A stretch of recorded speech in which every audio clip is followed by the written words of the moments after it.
Welcome to Mooney Reads, and welcome to part 2 of my top reads of 2025.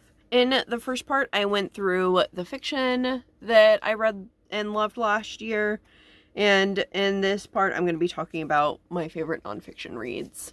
Like I explained in the last video, I have just been wanting to make more zines. I've made a few and posted them about them on Instagram, so now I'm trying it here. And talking about what I made and I don't know, whatever. So in this one, part 2, we're going into nonfiction.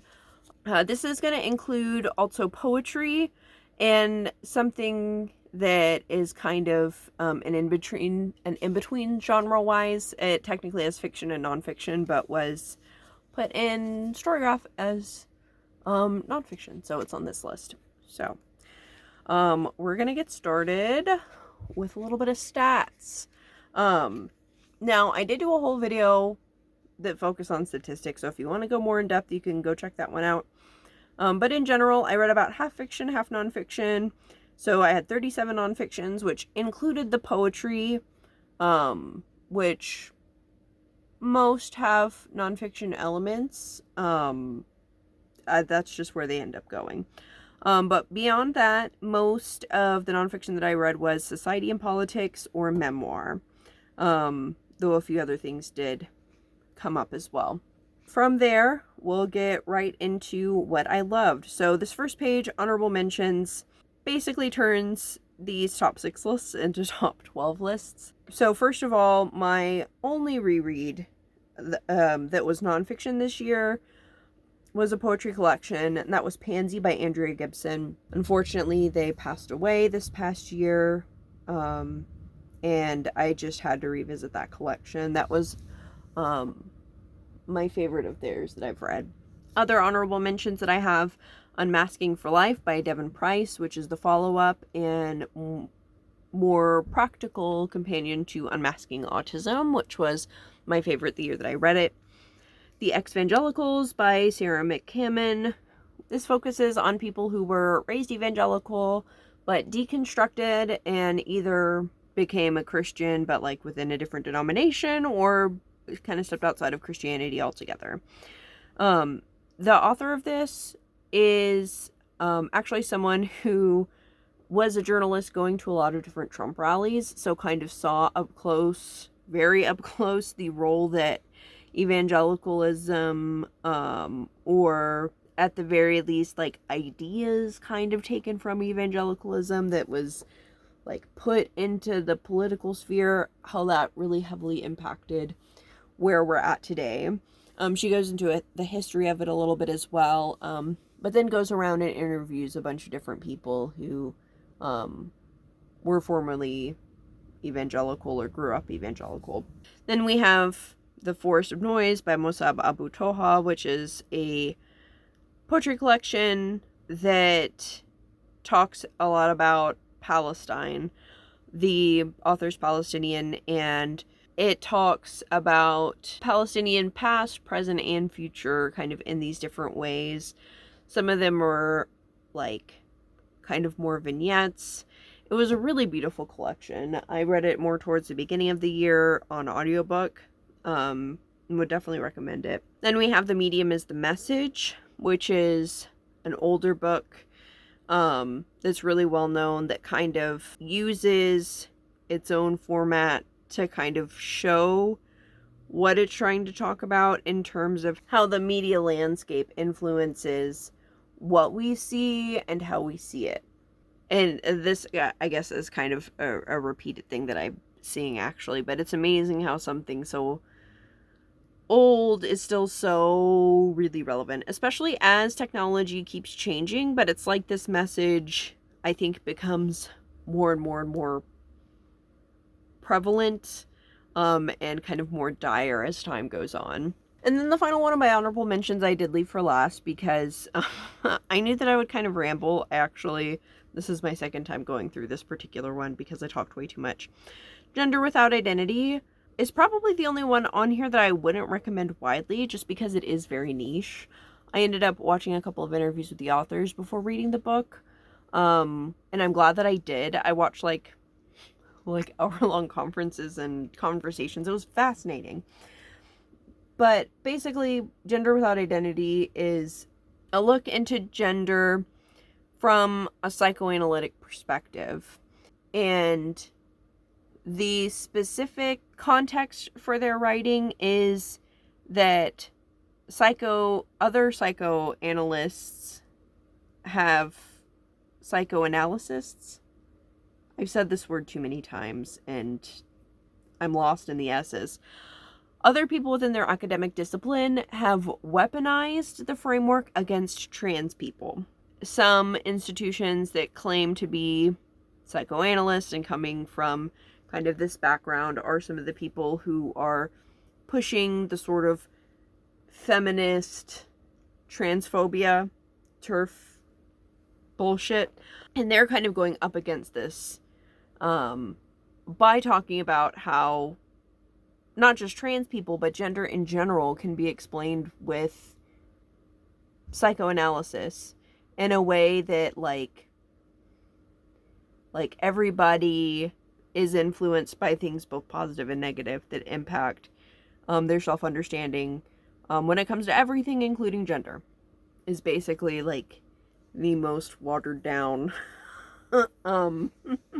Definitely doesn't go into all of this, but really what I thought was interesting was just taking a peek into this very niche corner and seeing what people were doing and kind of like fighting for trans rights within this discipline. And actually, it's important to note that this was originally going to be a paper that was published in one of the academic journals, but it was initially accepted but then rejected because of a footnote. Not because of any science or discrepancies with certain whatever like citations or anything like that, but they wanted to include in like acknowledgments or something like that, basically that queer and trans people have been historically harmed by psychoanalysis. And the journal didn't want to have that, but they didn't want to take it out because it's true. So they just made it into a book. And I thought that was cool. Anyways, after that long bit, we can get into my actual top 6 list. Oh, just kidding. We're going into kind of some of the outliers before we get into the actual list. So like I mentioned, there is one that can fit in both fiction and nonfiction, and that was Lesbians in Germany, 1890s to 1920s, which is an anthology edited by Lillian Faderman and Brigitte Eriksson that basically catalogs the lesbian experience in German-speaking countries at the turn of the century before World War II. And this was such a fascinating read.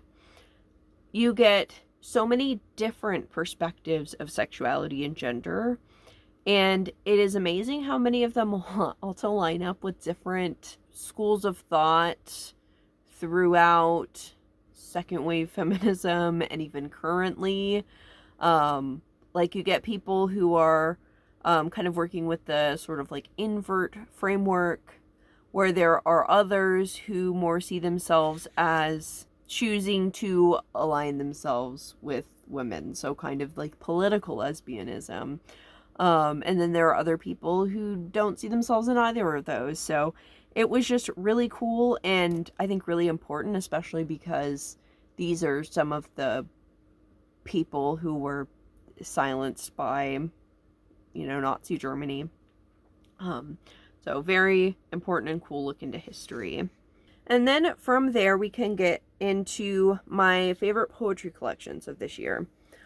Honestly, all of the poetry that I read this year was really good, but these two are what I would call 6-star reads. Starting with Inventory by Dionne Brand. I read this and realized that I think I had rated all other poetry too high. Like, it was something on another level. And a big part of this comes down to, like, language usage. not only in like the intellectual meaning, but the physical sound of some of the sections, like some of the words, gave me an immediate visceral reaction even before I processed what they really meant. Like, just the way that the consonants and vowels, like, literally sounded. And that is not really an experience that I've had, much less having it multiple times throughout a collection. So that was really intense. On top of it, I think just being a really, like, important book, kind of like history repeating itself. So this inventory is literally an inventory of the early 2000s. The narrator is going through and talking about all of these different things that have happened over the past few years. I think this came out in like the mid aughts, so like, I don't know, 2005 or 2006. So we're looking at post 9/11. The author is from Canada, I think originally from the Caribbean, but moved to Canada, or her family moved to Canada.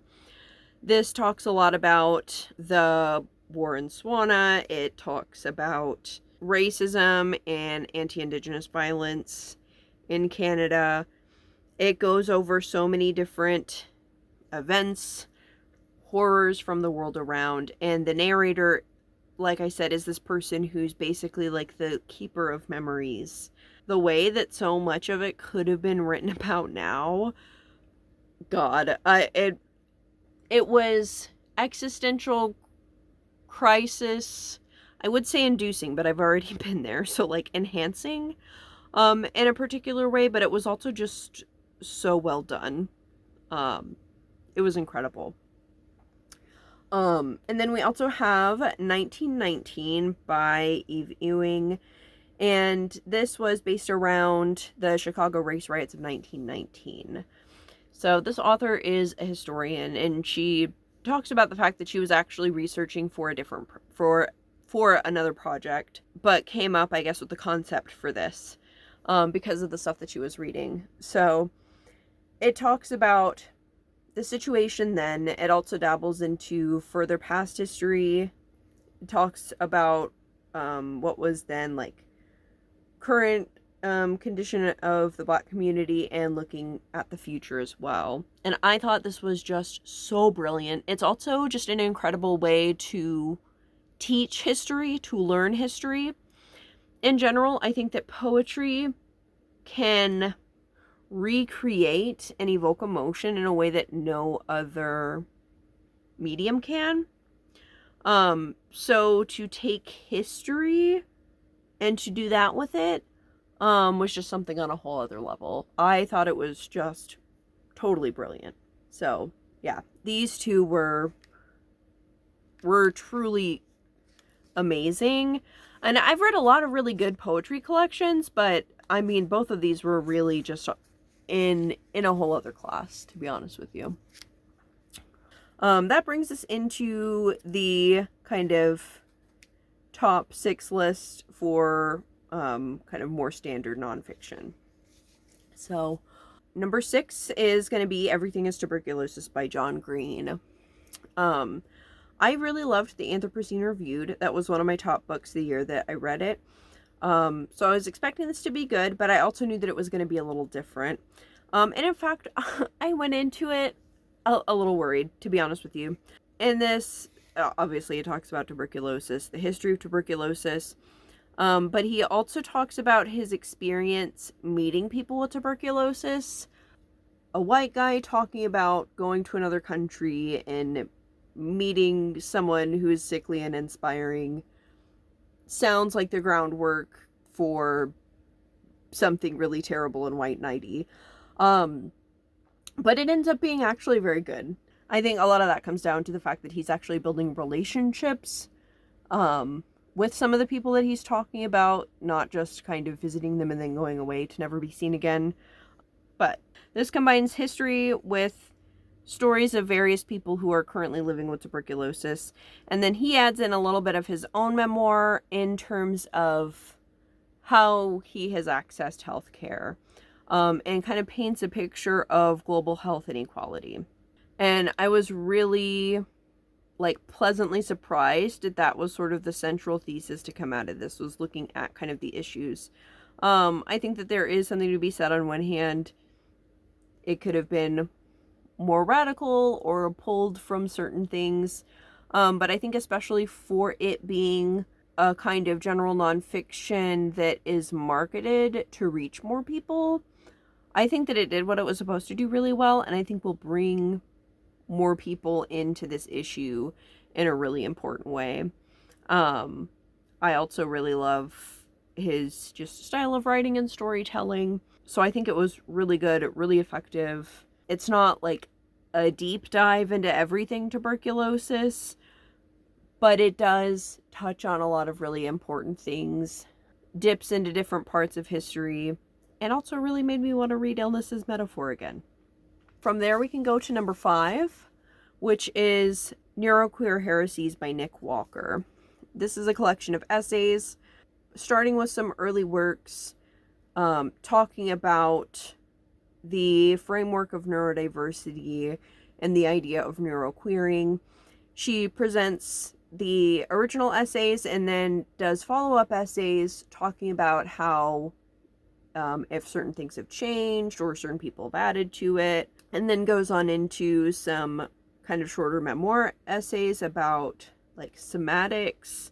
I think she's into, I forget which martial art, but she's into a martial art and talks about kind of the place of how that impacts her as a neurodivergent person, about finding community, particularly trans community. So I thought this was really interesting.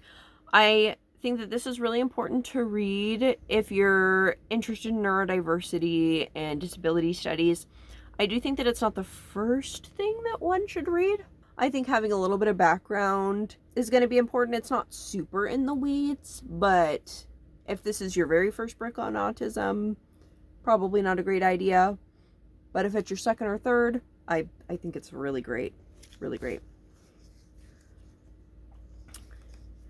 Next, we have Minnie Bruce Pratt's memoir, where she talks about her life in vignettes.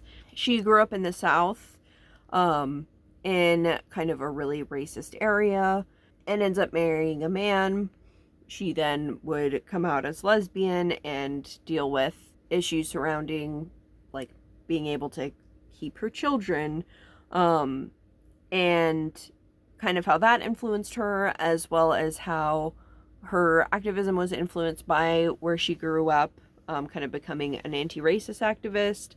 She talks about other things in regards to her activism. I thought a really cool section was when they were at the notorious Women's Festival, but she was there with a bunch of trans people, and they kind of marched through it, sort of defying the kind of gender essentialist rules that had been put in place. But really a lot of this, she's talking about her different love interests. So a lot of them are short vignettes about that are certain scenes with certain lovers. But as you go through the book, you realize that it is written to her current partner, Leslie Feinberg. Really what captivated me most about this was the way that it was written.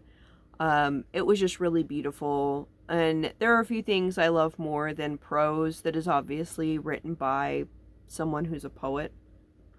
So it was excellent. Then number 3, we have Ugliness by Moshtari Halal. This was translated from the German. The author is originally from Afghanistan, and in this she's talking about the societal concept of ugliness. So I think that we see a lot of stuff kind of looking at beauty standards and things like that, but she's really asking, what is our concept of ugliness? Who is considered ugly? Who profits from this idea of ugliness? So it's getting at the roots of racism and xenophobia, ableism, eugenics. So this gets at a lot of really important things. And I thought that the way that she wrote it was also really cool. So it's got a lot of the essay components and actually brings up a lot of references, a lot of really important works. Those parts are really good, but there is also poetry woven into this, which I also thought was brilliant, and it kind of helps you kind of come into her perspective. Like I said earlier, I think poetry can bring someone into an emotion in a way that just regular prose can't really. And then there are also certain parts where she uses visual art, so photography and other sort of art pieces that she's put together. I think there are parts of this, like at the very end, some of the stuff I wish would have been explored more, but I also understand that a book can only be so long before they make you edit it. So this was just really brilliant. That brings us down to our final two. At spot number 2, I have Doppelganger by Naomi Klein.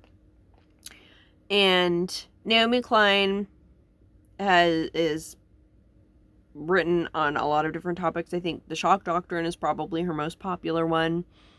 And that really gets at the role of the United States in kind of global politics, and the sort of way that regimes have been inserted by the United States. This book is about her experience. It at least starts with her experience of being mistaken for Naomi Wolf. And then what that shows about our modern political landscape. So she has famously written about issues with our government. She's also written a lot on climate change, other things about how corporations are kind of fucking us over. Naomi Wolf started out as a feminist writer. She wrote, blanking on the title of it, but she wrote a text that was seen as one that brought a lot of people into like the third wave of feminism, talking about sexism in corporate life, that kind of thing.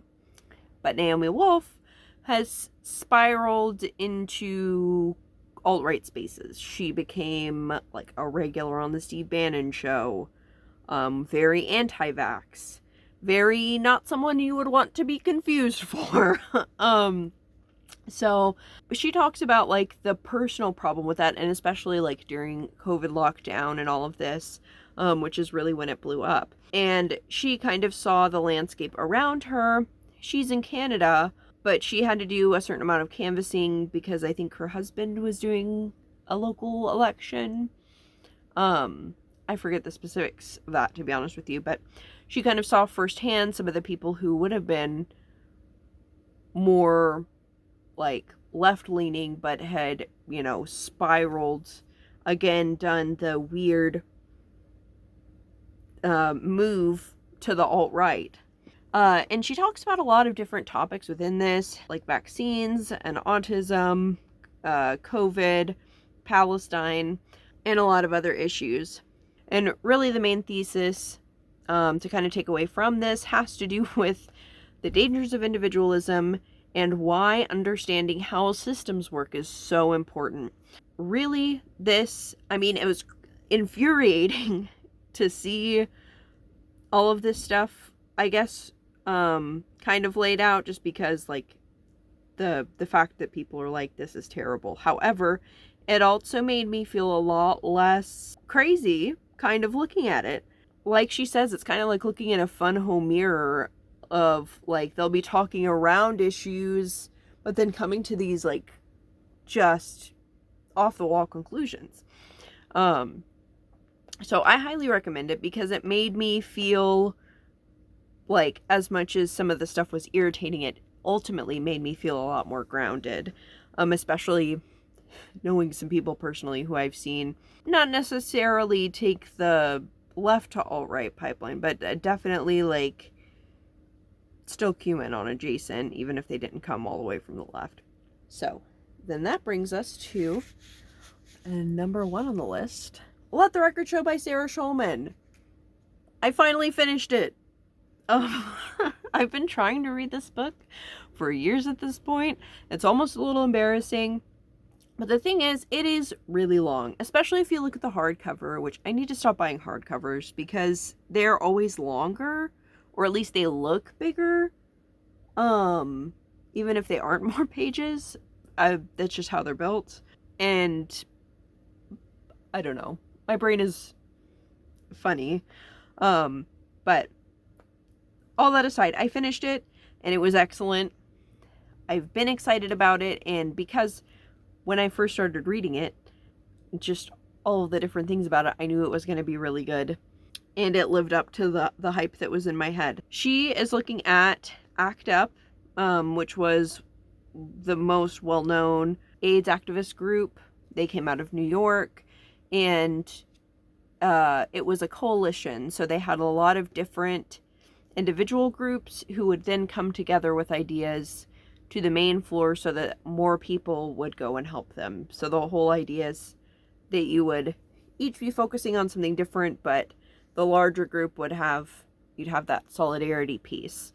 So in theory, the women's group would go discuss things related to women and AIDS, come to the larger group so that people who might have not been in on the conversation but can now know kind of what the next steps are to kind of help that. And so she's looking at this history and is able to build it through, largely through an oral history project that her and Jim Hubbard had put together. He was the person who directed United in Anger, which I would highly recommend. It and is on YouTube for free, and I will link in the description. So this really gets at a lot of different angles from ACT UP. And a lot of the, I think, mainstream perceptions that people have of ACT UP kind of come from things like How to Survive a Plague and things like that were just focused on treatment and data, who were largely white cis men.